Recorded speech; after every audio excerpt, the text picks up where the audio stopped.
अस्सलाम वालेकुम स्टूडेंट्स। अगले टॉपिक पे चलते हैं। हमने बूलियन अलजब्रा के कवानीन को पढ़ना है और बूलियन अलजब्रा में हम ये देखेंगे कि कुछ कवानीन हैं जो आम जो रूटीन का अलजब्रा है वहाँ भी ये कवानीन फॉलो किए जाते हैं, लेकिन हमने बूलियन अलजब्रा की सेंस में इन कवानीन के बारे में बात करनी है। वहाँ देखेंगे हम कि होल्ड करते हैं कि नहीं। पहला कानून है कानून मुबादला, इंग्लिश में इसको कहते हैं कॉम्यूटेटिव लॉ। कॉम्यूटेटिव लॉ ये कहता है, मैं ज़रा आपको ये एक्सप्लेन कर देता हूँ वर्ड की फ़ाइल में। कॉम्यूटेटिव लॉ ये कहता है कि A dot B is equal to B dot A, यानी ए को बी के साथ एंड कर लें या बी को ए के साथ एंड कर लें, आंसर पे कोई फ़र्क नहीं पड़ेगा। ठीक है। इसी तरह से ए प्लस बी यानी ए और B is equal to B और ए, यानी ए को बी के साथ और कर लें या बी को ए के साथ और कर लें, आंसर सेम आएगा। ठीक है। यानी आम रूटीन में भी इसका मतलब ये है कि 3 × 4 करें या 4 × 3 करें तो दोनों केसेस में आंसर क्या आएगा, 7। ठीक है। तो लेफ्ट हैंड साइड और राइट हैंड साइड का आंसर सेम आ रहा है। तो कॉम्यूटेटिव लॉ ये कहता है।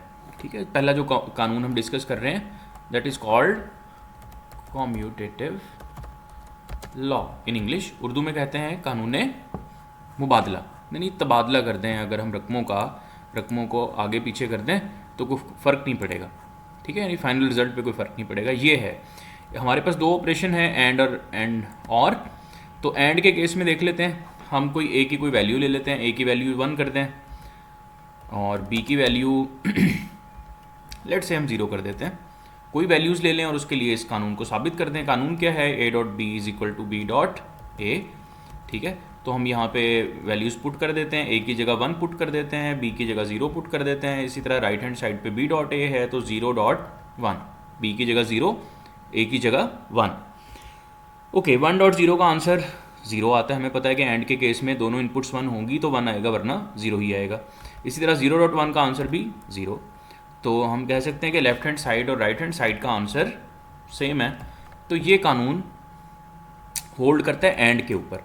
इसी तरह और के लिए भी हम देख सकते हैं, वही वैल्यूज़ हैं, ए की वैल्यू 1 रख लें, बी की वैल्यू 0 रख लें। तो 1 ए की जगह लिखें, बी की जगह 0 लिख दें। राइट हैंड साइड पे बी पहले है तो 0 + 1, दोनों केसेस में आंसर क्या आएगा, 1 + 0 का आंसर 1, 0 + 1 का आंसर भी 1, क्योंकि और के केस में अगर एक भी इनपुट 1 हो गई तो आंसर 1 आ जाएगा। अभी भी लेफ्ट हैंड साइड जो है वो राइट हैंड साइड के इक्वल है। तो हम कह सकते हैं कि ये कानून और के लिए भी होल्ड करते हैं। देखें, और के लिए भी करके देख लिया हमने, ए प्लस बी और बी प्लस ए के लिए सेम आंसर आ रहा है, और एंड के लिए भी करके देख लिया, ए डॉट बी और बी डॉट ए का आंसर सेम आ रहा है। सो इट इज़ फाइन, ये ठीक है ये कानून अगर हम इंडिविजुअल इनपुट्स के लिए देखें। अब अगर आप किताब में देखें तो किताब में इसको जो साबित किया हुआ है ना, वो साबित किया हुआ है ज़रा ट्रुथ टेबल बना के, इसको नहीं किया हुआ, बाकी कवानीन को साबित किया हुआ है ट्रुथ टेबल बना के, कानून तलाज़ुम को और इसी तरह से कानून तकसीमी को, जो डिस्ट्रीब्यूटेड लॉ है, बाकी इन दो कवानीन को इसने साबित किया हुआ है यूजिंग ट्रुथ टेबल। इसको भी ट्रुथ टेबल से साबित किया जा सकता है। यानी ट्रुथ टेबल इसका कैसे बनाएंगे, ट्रुथ टेबल बनाने के लिए ज़ाहिर है हम देखेंगे कितने नंबर ऑफ़ वेरिएबल हैं। मैं इसी कानून को दोबारा लिखता हूँ एंड के लिए, फिर और के लिए भी देख लेंगे। A dot B is equal to B dot A, ये है कॉम्यूटेटिव लॉ। ठीक है। हम इसको ट्रुथ टेबल से भी साबित कर सकते हैं। ट्रुथ टेबल के लिए हम ज़ाहिर है we need number of rows and columns. इसको ज़रा थोड़ा सा स्क्वीज़ कर लेते हैं। Okay, we have 2 variables A और बी। अगर आपको ट्रुथ टेबल बनाने का तरीका नहीं पता तो इससे पीछे वाली वीडियो देखें जिसमें ये बताया गया है। इसी प्लेलिस्ट में अगर आप बिल्कुल लास्ट वाली वीडियो देखेंगे तो उसमें बताया हुआ है कि किस तरह से आपने ट्रुथ टेबल बनाना है, कम्बिनेशन कैसे बनाने हैं, उनको फिल कैसे करना है। तो यहाँ हम 0 लिखेंगे, यहाँ 1 लिखेंगे, फिर 0 लिखेंगे, फिर 1 लिखेंगे, क्योंकि 2 वेरिएबल हैं। ओके, ए के केस में 0 2 हो जाएंगे और 1 भी 2 हो जाएंगे। ठीक है। तो ये जनाब फिल कर लिया हमने ए और बी को। अब हम लेफ़्ट हैंड साइड को ऊपर, जो लेफ़्ट हैंड साइड है इसको ज़रा कैलकुलेट करते हैं ट्रुथ टेबल के ज़रिए से। ओके, एक कॉलम हम राइट पे ऐड कर लेते हैं। आप अगर कॉपी पे करेंगे तो जाहिर है आप वहाँ पे एक कॉलम ऐड कर लेंगे। ए डॉट बी हमने कैलकुलेट करना है, तो डॉट का मतलब क्या है, एंड ये कहता है कि अगर दोनों इनपुट्स 1 है तो 1 लिखना, वरना 0 लिखना है। ठीक है, तो ए और बी, ए को यहाँ, बी को यहाँ से देख लेंगे, ए को यहाँ से देख लेंगे। ठीक है, ये ए लिखा हुआ है। ओके, तो ए की वैल्यू 0 है, बी की वैल्यू 0 है, 0 0 का आंसर क्या आएगा, 0 ही आएगा। फिर आगे ए की वैल्यू 0 है, बी की वैल्यू 1 है, 0 1 का आंसर क्या आएगा, 0 ही आएगा, क्योंकि एंड कर रहे हैं। 1 0 का आंसर भी क्या आएगा, 0 आएगा। 1 1 का आंसर 1 आएगा। ओके, ए डॉट बी का आंसर हमने निकाल लिया। इसी तरह से अब हम राइट हैंड साइड को निकालते हैं। राइट हैंड साइड क्या है, B dot A. Okay, column और ऐड कर लेते हैं, B dot A. B dot A में करना वही है हमने, लेकिन बी को पहले देखना है और ए को बाद में देखना है। तो बी को पहले देखें, 0 0 0। इसी तरह से 1 0, फिर 0, फिर 0 1, फिर 0, और फिर 1 1 है आखिर में, ये 1 है और ये भी 1 है, तो आंसर क्या है, 1। अब देखें, हर रो को चेक करें। ये लेफ्ट हैंड साइड है ए डॉट बी, इसमें 0 है तो राइट हैंड साइड में भी 0 है, फिर इसमें 0 है तो यहाँ भी 0 है, फिर इसमें 0 है तो यहाँ भी 0 है, फिर इसमें 1 है तो राइट हैंड साइड में भी 1 है। फिर इसके नीचे आप लिख सकते हैं कि क्योंकि लेफ्ट हैंड साइड और राइट हैंड साइड के आंसर सेम है, तो हम कह सकते हैं कि A dot B is equal to B dot A. इसी तरह से अगर हम यहाँ पे डॉट की बजाय प्लस लगा दें, ठीक है, यानी और लगा दें, तो लेफ्ट हैंड साइड क्या हो जाएगी, ए और बी, और राइट हैंड साइड क्या हो जाएगी, बी प्लस बी और ए। और इनके आंसर्स कैसे निकालेंगे, हमें पता है कैसे निकालते हैं। 0 0 तो 0 ही रहेगा, 0 1 क्या हो जाएगा, 1 1 0 भी 1 हो जाएगा। इस तरह से 1 0 1 0 1 ये भी 1 हो जाएगा। ठीक है, तो अभी भी देखें तो लेफ्ट हैंड साइड और राइट हैंड साइड के आंसर सेम है। जहाँ ए प्लस बी में 0 है वहाँ बी प्लस ए में भी 0 है, जहाँ ए प्लस बी में 1 है वहाँ बी प्लस 1 ए में भी 1 है। सो हम कह सकते हैं कि ये वाला कानून जो है, कानून तलाज़ुम, कानून मुबादला, ये होल्ड करता है बूलियन अलजबरा में। ठीक है, एंड के लिए और के लिए। इसी तरह से कानून तलाज़ुम है, एसोसिएटिव लॉ इसको कहा जाता है। एसोसिएटिव लॉ में ये होता है कि अगर आप ब्रैकेट को आगे पीछे कर दें, मैं इसको ज़रा सादा करके समझाता हूँ पहले, फिर देखते हैं कि आगे इसको बूलियन अलजबरा पे कैसे अप्लाई करना है। इसको एसोसिएटिव लॉ इसलिए कहते हैं कि एसोसिएशन हम चेंज कर सकते हैं किसी भी नंबर की।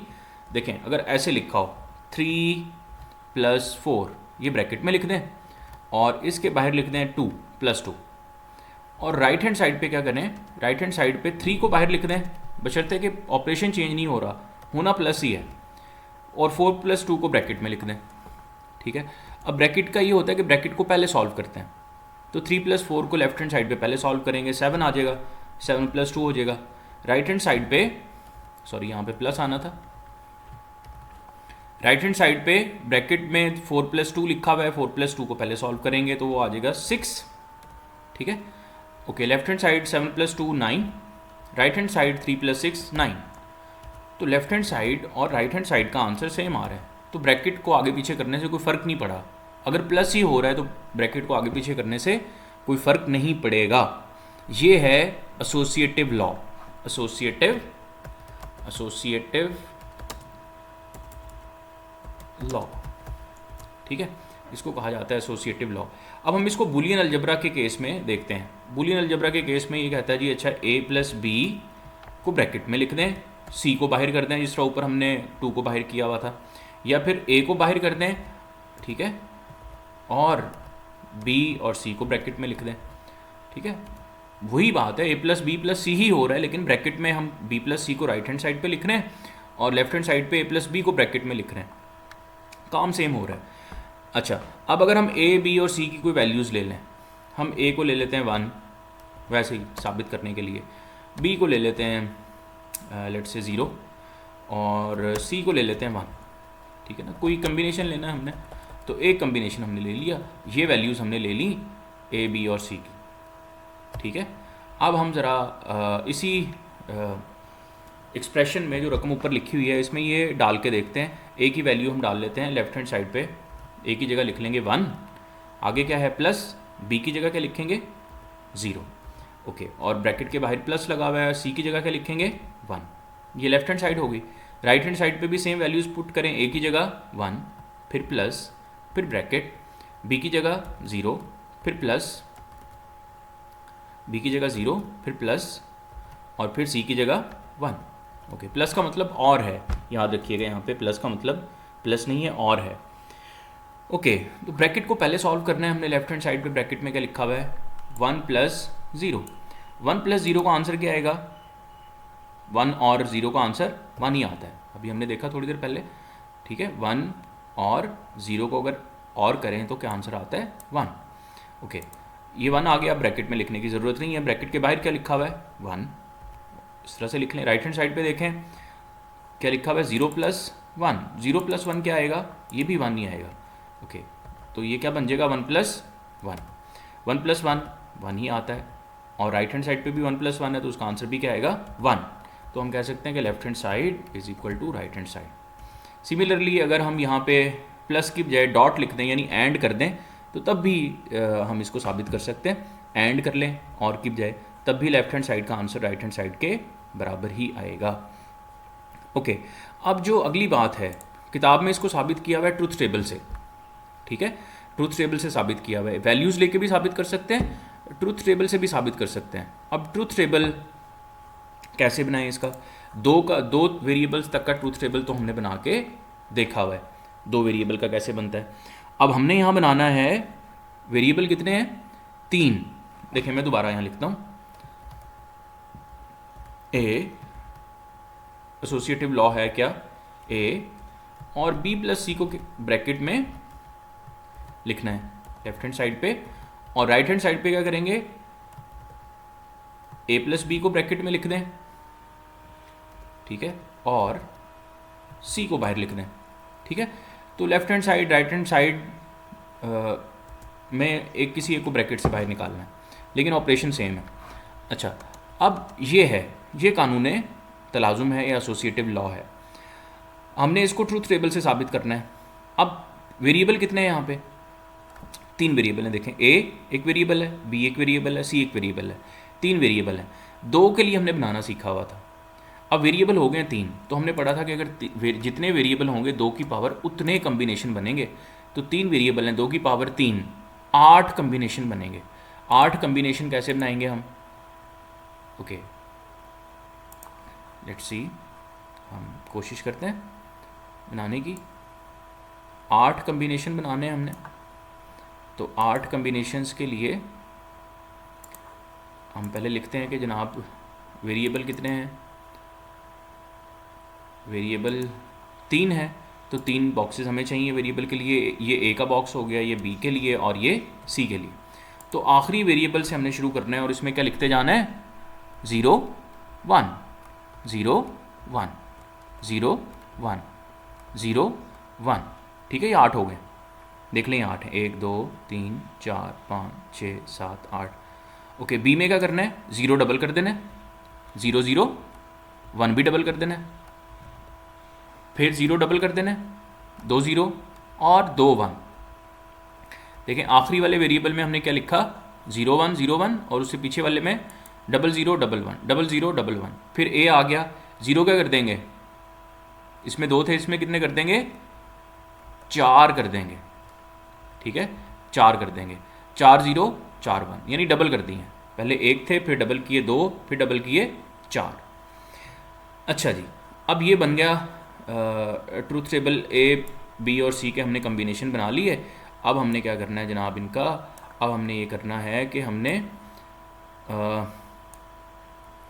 लेफ़्ट हैंड साइड के को ज़रा सॉल्व करने की कोशिश करनी है, जो ऊपर लेफ़्ट हैंड साइड है हर कम्बिनेशन के लिए। अच्छा, उसको हम सॉल्व करने की कोशिश करते हैं। ठीक है, उसको ज़रा लिख लेते हैं, उसको ज़रा लिख लेते हैं। लिखने से पहले ना हम ये करते हैं कि पहले उसके ब्रैकेट वाले हिस्से को सॉल्व कर लेते हैं। ठीक है, क्योंकि हम ब्रैकेट वाले को पहले सॉल्व करते हैं और फिर उसको ऐड कर देते हैं जो ब्रैकेट से बाहर है उसमें। तो ब्रैकेट वाला हिस्सा कौन सा है, b + c। इसको ज़रा सॉल्व कर लेते हैं। b + c में क्या करेंगे, b की वैल्यू यहाँ से देख लें और c की वैल्यू यहाँ से देख लें। 0 0 0 0 1 1, क्योंकि और हो रहा है तो 1 आएगा। 1 0 1 1 1 1 नहीं आएगा। 0 0 0 आएगा। 0 1 1 1 0 1 1 1 1। ओके, हमने b + c को सॉल्व कर लिया। अब क्या करना है, b + c का जो आंसर आया उसको a में ऐड करना था। यही करना था ना हमने, क्योंकि पहले ब्रैकेट थी और ब्रैकेट वाले हिस्से को सॉल्व करने के बाद उसको ऐड करना था जो ब्रैकेट के बाहर वेरिएबल है उसमें, जो मैथ का कानून है उसके मुताबिक। अब क्या करें, अब हम जो रिज़ल्ट आया b प्लस सी का इसको ऐड कर दें। b प्लस सी हमने पहले निकाल लिया क्योंकि ब्रैकेट को पहले सॉल्व करते हैं। b प्लस सी का आंसर ये पड़ा हुआ है, a यहाँ पे है, तो इस कॉलम को और b प्लस सी वाले कॉलम को, इन दोनों कॉलम्स को हमने क्या करना है, मैं इनको हाईलाइट कर देता हूँ, इस वाले कॉलम को और b प्लस सी वाले कॉलम को, दोनों को क्या करना है, और करना है, और करना है, यानी b प्लस सी को ऐड करना है a में। तो a में देखें 0 पड़ा हुआ है, b प्लस सी में क्या पड़ा हुआ है 0, 0 0 क्या हो जाएगा 0, आगे क्या पड़ा हुआ है जनाब 0 और 1, 0 को और करें 1 से तो क्या आएगा 1, फिर 0 1 1, 0 1 1, 1 0 1 1 1, ये भी 1 ही आएगा। मैं दोबारा बता दूं, 1 प्लस 1 ना समझ लेना, इसको 2 ना लिख देना, 1 ही लिखना है। 1 1 और 1 1, क्योंकि ये और है प्लस नहीं है, 1 1 फिर क्या आएगा 1। ओके, ये लेफ़्ट हैंड साइड का आंसर हमारे पास निकल आया, ये है लेफ़्ट हैंड साइड। ठीक है, इसका मैं ज़रा कलर चेंज कर देता हूँ ताकि हमें याद रहे कि ये लेफ़्ट हैंड साइड है हमारी। ठीक है, मैं इसको ग्रीन कर देता हूँ, और ये जो मैंने हाईलाइट किए थे इनको मैं ज़रा ख़त्म कर देता हूँ इनकी हाईलाइट, ताकि अब हम आगे चल सकें। Okay, this is our left hand side. Okay, right hand side जो है, मैं आपको समझाने के लिए इनको कलर दे रहा हूँ, आपने इनको कलर देने की ज़रूरत नहीं है जब आप क्वेश्चन सॉल्व कर रहे हो, बस आपने करते जाना है।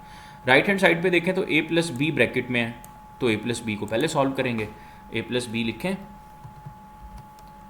ओके, इसको हाईलाइट करने की ज़रूरत नहीं है।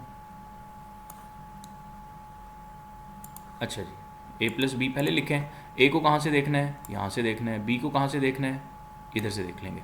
ओके, 0 0 0 0 0 0 0 1 1 0 1 1 1 0 1 1 1 1 1 0 1 1 1 1 1 1, फिर 1 आ जाएगा। ये a प्लस बी हमने सॉल्व कर लिया जो ब्रैकेट के अंदर है, और ब्रैकेट के बाहर क्या लिखा हुआ है, प्लस होके c। तो हम क्या करेंगे, अब a प्लस बी निकल आया, अब इसको क्या कर दें, ऐड कर दें c में। तो a प्लस बी को हम देख लेंगे यहाँ से, मैं इसको ज़रा कलर दे देता हूँ एक येलो, और c को हम देख लेंगे यहाँ से। ठीक है, अब a प्लस बी में क्या पड़ा हुआ है 0 और c में क्या पड़ा हुआ है 0, तो 0 0 ऐड हो रहे हैं, सॉरी और हो रहे हैं, तो 0 ही आएगा। 0 1 1 0 1 1 0 1 0 1, फिर 1 आएगा क्योंकि और हो रहा है। 1 1 1 0 1 1 1 1 1 0 1 1 और 1 1, ये भी 1 आएगा। ओके, सो ये जनाब हमारी बन गई राइट हैंड साइड। इसको भी मैं ग्रीन कर देता हूँ ताकि लेफ़्ट हैंड साइड और राइट हैंड साइड दोनों का कलर ग्रीन रहे। ओके, अब ज़रा जो ग्रीन में है दो कॉलम्स देखें, ये लेफ़्ट हैंड साइड है, ये राइट हैंड साइड है, इनको कंपेयर करें। इसमें यहाँ 0 है, इसमें भी यहाँ 0 है, इसमें यहाँ 1 है, उसमें भी 1 है, और बाकी तमाम में भी देख लें, जहाँ इसमें 1 आया हुआ है लेफ़्ट हैंड साइड में, राइट हैंड साइड में भी 1 ही आया हुआ है। इसका मतलब ये हुआ कि ये कानून दुरुस्त है, ये कानून दुरुस्त है।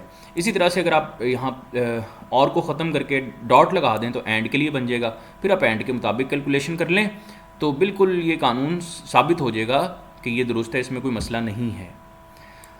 अच्छा जी, आगे इसी तरह से ये एंड के लिए इसने साबित किया हुआ है। फ़र्क सिर्फ इतना है कि जहाँ मैंने 0 लिखा हुआ है इसने f लिखा हुआ है, जहाँ मैंने 1 लिखा हुआ है इसने ट्रू t लिखा हुआ है। ठीक है, बस इतना फ़र्क है, बाकी एग्जैक्टली वही किया हुआ है जो मैंने किया। ठीक है, तो यहाँ से इसको देख लीजिएगा किताब से। आगे है कानून तकसीमी या डिस्ट्रीब्यूटिव लॉ। डिस्ट्रीब्यूटिव लॉ ये कहता है कि ब्रैकेट में खोल के लिख दें, अगर हम देखें ये हो रहा है a डॉट बी प्लस सी, तो ब्रैकेट के बाहर अगर डॉट लगा हो तो हम a डॉट बी कर सकते हैं, इसको ब्रैकेट अगर खोलें जिस तरह आप अलजबरा में पढ़ते हैं, a dot B plus a dot C, इसको हम लिख सकते हैं a dot B plus a dot C. इनको ब्रैकेट में लिखने की ज़रूरत नहीं है राइट हैंड साइड पे जो इस किताब वाले ने लिखा हुआ है। ठीक है, इसी तरह से b डॉट सी अगर लिखा हो तो a plus B dot a plus C हम इसको कर सकते हैं। ठीक है, ये भी टेबल से साबित हुआ हुआ है एग्जैक्टली उसी तरह से। अब देखें लेफ़्ट हैंड साइड को हमने टेबल में अगर बनाना है, देखें हमने वही किया, पहले 3 वेरिएबल लिए, 0 1 0 1 0 1 लिखा, फिर 00 11 फिर 00 11, वही किया, 3 वेरिएबल हैं। उसके बाद हमने b प्लस सी को कैलकुलेट किया क्योंकि ये ब्रैकेट के अंदर है। फिर हमने जो जो कैलकुलेशंस थी पहले वो कर ली, राइट हैंड साइड पे a डॉट बी है उसको कैलकुलेट कर लिया, a डॉट सी है उसको कैलकुलेट कर लिया। फिर लेफ्ट हैंड साइड को देखा हमने, उसमें क्या हो रहा है, b प्लस सी और a के साथ उसको करना है जनाब एंड। ठीक है, तो a को हम देख लेंगे यहाँ से, और b प्लस सी हमने कैलकुलेट किया हुआ है इधर। इस वाले कॉलम को, इस पूरे कॉलम को हमने इस पूरे कॉलम के साथ क्या कर दिया, एंड कर दिया। ठीक है, a यानी बीच में डॉट है ना, तो एंड कर दिया इसके साथ। तो f और f को एंड करेंगे तो f ही आएगा, क्योंकि एंड के केस में दोनों t होंगे तो t आना है, t मीन 1। ओके, f और t, यहाँ भी f आएगा। देखें जहाँ दोनों t हैं, यहाँ ये भी t है, ये भी t है, यानी दोनों 1 है, तो आंसर क्या आएगा, 1 आएगा। ठीक है, इसी तरह से right hand side a dot B और a डॉट सी हमने निकाले में, इन दोनों को क्या कर देना है, और कर देना है, यानी इस वाले कॉलम को और इस वाले कॉलम को राइट हैंड साइड ये कहता है कि और कर दें, और कर दें। तो और किया हमने, और में ये होता है कि अगर एक भी टी आ गया तो टी आ जाएगा। एफ़ आने के लिए दोनों का एफ़ होना ज़रूरी है। एफ एफ है ये एफ़, ये भी एफ एफ है, यहाँ भी एफ़, ये एफ एफ है, ये भी एफ एफ ये भी एफ़ एफ ये भी F T T F T, क्योंकि एक टी है यानी एक ट्रू है, या टी ट्रू का मतलब 1, ये टी है तो यहाँ पे भी टी आ जाएगा क्योंकि ट्रू का मतलब 1 होता है। ओके, लेफ्ट हैंड साइड और राइट हैंड साइड की तमाम वैल्यूज़ को कंपेयर करें, अगर ये लेफ्ट हैंड साइड है, ये राइट हैंड साइड है, यहाँ एफ़ है, यहाँ भी एफ़ है, इसमें एफ़ है तो इसमें भी एफ़ है। ठीक है, इसमें ट्रू है यहाँ तो इसमें भी ट्रू है। ठीक है, इसमें ट्रू है तो इसमें भी ट्रू है, यानी हर रो सेम है दोनों की, जो यहाँ पे वैल्यू है वही इसमें वैल्यू है। तो इस तरह हम कह सकते हैं कि left hand side right hand side के बराबर है। इसी तरह इसका ट्रूथ टेबल हम बआसानी बना सकते हैं। मैं एज ए एक्सरसाइज ये एक अलहदा वीडियो में आपके साथ ये शेयर कर दूंगा बना के। ओके, फिर आखिर में एक और चीज़ है, ज़रबी और जमई ज़ाती अंसर। ठीक है, अब अगर आपको याद है, अगर हम किसी भी चीज़ को ज़ीरो से, किसी भी चीज़ में अगर ज़ीरो ऐड करें ना, किसी भी चीज़ में ज़ीरो ऐड करें तो उसमें कोई फ़र्क नहीं पड़ता, यानी 1 लाख लिखा हुआ है उसमें ज़ीरो ऐड करें तो वो 1 लाख ही रहेगा। तो ज़ीरो जो है ना वो एडिटिव आइडेंटिटी है, यानी हम किसी भी चीज़ में ज़ीरो ऐड करें तो उस चीज़ की वैल्यू में, उस चीज़ की शनाख्त में कोई फ़र्क नहीं पड़ता। ठीक है, अब याद रखिएगा इसको। इसी तरह से जो एंड है, सॉरी जो 1 है, अगर 1 को किसी भी चीज़ से मल्टीप्लाई करें ना, यानी 1 को मल्टीप्लाई कर दें आप 1 लाख से, तो 1 लाख ही रहेगा मल्टीप्लाई होने के बाद 1 से। तो 1 मल्टीप्लिकेटिव आइडेंटिटी है, ज़रबी ज़ाती अंसर इसको उर्दू में कहते हैं, ज़ीरो को जमई ज़ाती अंसर कहते हैं। ठीक है, ये 2 हैं। अब यहाँ अगर देखें तो यहाँ इसने इसी बात को किसी और तरीके से बताया हुआ है। अगर वेरिएबल को फॉल्स के साथ और किया जाए तो रिज़ल्ट हमेशा उस वेरिएबल की कीमत के बराबर ही होगा। ठीक है, ऐसी तरह अगर किसी वेरिएबल को ट्रू के साथ एंड किया जाए तो भी रिज़ल्ट वेरिएबल की कीमत के बराबर होगा। अच्छा, अगर हम और के केस में देखें, मैं कहता हूँ जी 2 इनपुट्स हैं मेरे पास, ए और बी। ए की वैल्यू का मुझे नहीं पता ए में क्या लिखा हुआ है, लेकिन बी की वैल्यू अगर मैं 1 कर दूँ, ठीक है, 1 कर दूँ,